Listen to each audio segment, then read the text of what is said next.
Bersama timnas Indonesia dipastikan melaju ke putaran keempat kualifikasi Piala Dunia 2026. Ya, meski persaingan di putaran keempat akan berat, tim Garuda sudah menunjukkan kemampuan untuk bersaing di level tinggi.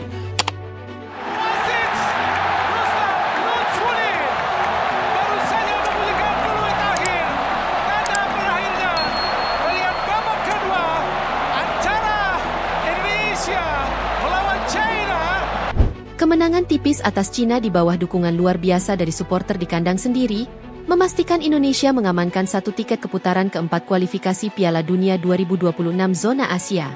Memang, harapan skuad Garuda untuk lolos langsung telah pupus. Namun mimpi tampil di Piala Dunia tahun depan masih terjaga, tidak seperti nasib Raja Ampat. Tiket menuju putaran keempat diraih usai Bahrain tumbang dari Arab Saudi, yang sekaligus mengamankan posisi Indonesia di 4 besar grup C. Keberhasilan melangkah ke fase berikutnya ini bahkan membuat para punggawa timnas Indonesia mendapatkan hadiah jam tangan Rolex dari Presiden. Untungnya, Rolexnya nggak ditarik lagi meski sempat dihajar habis-habisan oleh Jepang di laga terakhir kemarin. Meski pengundian grup masih cukup lama, Indonesia sejatinya sudah dapat mulai memetakan siapa saja calon lawan yang berpotensi dihadapi ke depannya. Lantas, negara mana saja yang mungkin bakal menjadi rival pasukan Patrick Kluivert? Seperti apa kekuatan yang dimiliki tiap negara, yang bisa saja menyulitkan jalan timnas Indonesia?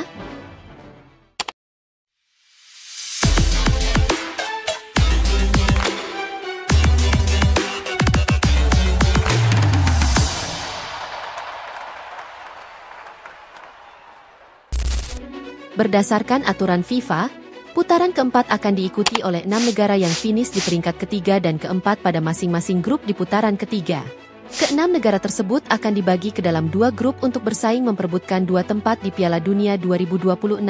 Putaran keempat ini digelar menggunakan sistem home turnamen dengan format single round robin. Artinya, pertandingan digelar di venue terpusat dan setiap negara akan bertemu sebanyak 1 kali. Sejauh ini, masih belum ditentukan negara mana yang ditunjuk sebagai tuan rumah. Walau sudah ada desas-desus Qatar dan Arab Saudi akan dipilih. Nantinya, di putaran keempat hanya juara grup yang berhak lolos ke putaran final Piala Dunia. Sementara posisi kedua akan melanjutkan perjuangan ke putaran kelima zona Asia. Agar segera menerbangkan impian tampil di pentas dunia, Indonesia diharapkan bisa memanfaatkan putaran keempat ini dengan menjadi juara grup. Tak boleh sampai menjadi juru kunci grup. Hanya tambang nikel yang wajib berhenti. Laju timnas ke Piala Dunia jangan. Indonesia dan Arab Saudi memang sudah pasti menuju putaran keempat mewakili grup C. Dari grup A, Uni Emirat Arab dan Qatar menjadi delegasi. Sedangkan dari grup B, Irak dan Oman yang melaju ke putaran keempat. Dari 6 tim tersebut akan dikelompokkan menjadi 3 pot yang nanti akan diundi pada Juli atau Agustus mendatang. Pembagian pot dilakukan mengacu pada ranking FIFA terbaru. Ranking FIFA resmi pada Juli 2025 memang belum dirilis. Namun skema pembagian 3 pot untuk undian putaran keempat bisa disusun berdasarkan performa tim di putaran ketiga. Bila dikomparasikan dari ranking antar peserta putaran keempat, Arab Saudi dan Qatar diperkirakan akan menghuni pot 1. Kedua negara tersebut punya ranking lebih baik dari keempat negara lain. Sedangkan di pot 2 dihuni Irak dan Uni Emirat Arab. Indonesia sendiri akan berada di pot 3 karena menjadi salah satu dari 2 negara dengan ranking terendah. Dengan begitu, sudah pasti Indonesia tidak akan satu grup dengan Oman. Terus bagaimana peluang lolosnya Indonesia? Untuk mengukur peluang itu, timnas perlu lebih dulu membedah satu persatu kekuatan yang dimiliki oleh masing-masing pesaing. Kita mulai dari Qatar dulu. Di putaran keempat nanti, tuan rumah Piala Dunia 2022 hadir dengan wajah baru di bawah asuhan Julen Lopetegui. Mantan manajer Real Madrid itu mengawali masa jabatannya dengan catatan positif saat membimbing juara bertahan Asia itu meraih kemenangan penting 1-0 atas Iran di Doha. Kemenangan itu cukup membangkitkan kepercayaan diri Qatar untuk tampil lebih baik di putaran keempat nanti. Kendati di pertandingan terakhir di Lumat Uzbekistan, setidaknya Qatar kembali menunjukkan determinasi yang sempat menghilang di era pelatih sebelumnya. Sebelum menang atas Iran, Qatar sempat digampar Kirgistan dan kolega. Lopetegui dengan cepat menyesuaikan diri dan membangkitkan semangat Qatar yang sempat redup. Akram Afif dan Almoez Ali tetap menjadi senjata pilihan Lopetegui yang perlu diawasi Indonesia. Selain perlu mewaspadai lonjakan semangat yang dikeluarkan Lopetegui, Indonesia juga patut was-was dengan potensi main mata dari Qatar, yang konon anak emas AFC sekaligus donatur tetap FIFA. Masih lekat diingatan saat pertemuan terakhir dengan Qatar di AFC U23 tahun lalu. Meskipun levelnya bukan senior, Indonesia serasa digembosi dengan keputusan wasit yang enggak ngotak hingga banjir kartu. Potensi lawan kedua adalah Arab Saudi. Kalau yang satu ini jatuhnya kayak reuni sesama grup C putaran ketiga. Meskipun Indonesia punya memori apik dengan sekali menang dan sekali imbang, tapi itu terjadi di era Shin Tae-yong.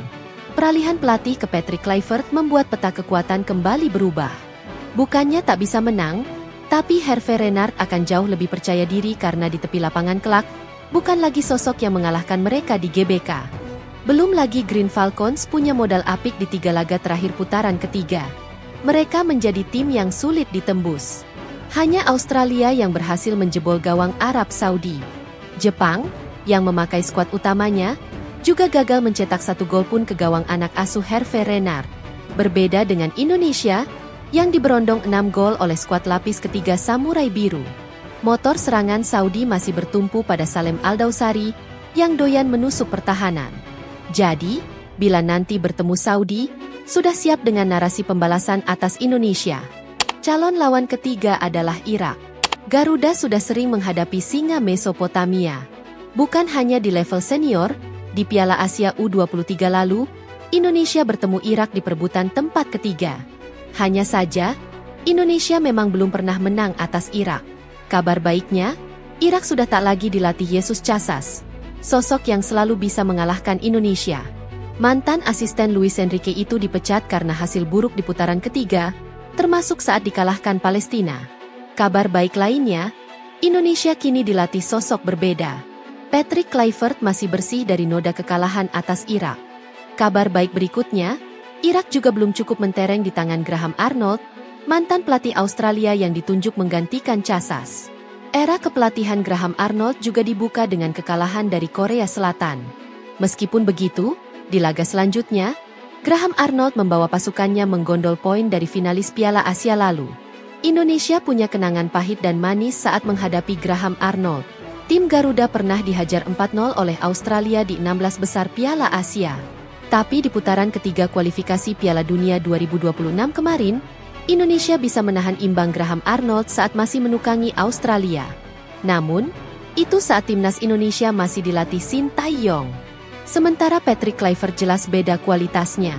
Bisa jadi, apabila bertemu Irak asuhan Graham Arnold, Kluivert akan kasih paham pelatih asal Australia itu.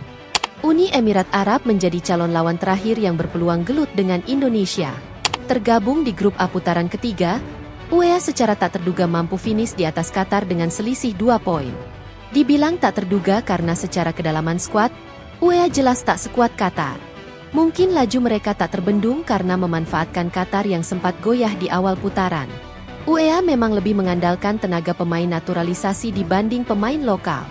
Beberapa pemain naturalisasi itu antara lain Caio Canedo, Lucas Pimenta, Loazinho, hingga yang paling senior, Fabio Lima.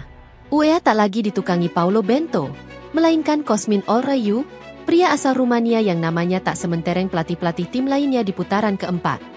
Meski begitu, Indonesia punya rekor pertemuan yang kurang mulus dengan UEA. Sejak pertemuan pertama pada 1981, Garuda baru 2 kali menang dari 6 perjumpaan. Bahkan di pertemuan terakhir tahun 2021, Indonesia digunduli 5-0 oleh UEA. Tapi itu saat dilatih Shin Tae-yong. Sekali lagi, Patrick Kluivert jelas beda kualitasnya. Kalau kalian jadi pelatih timnas, pilih lawan yang mana? Tulis pendapatmu di kolom komentar.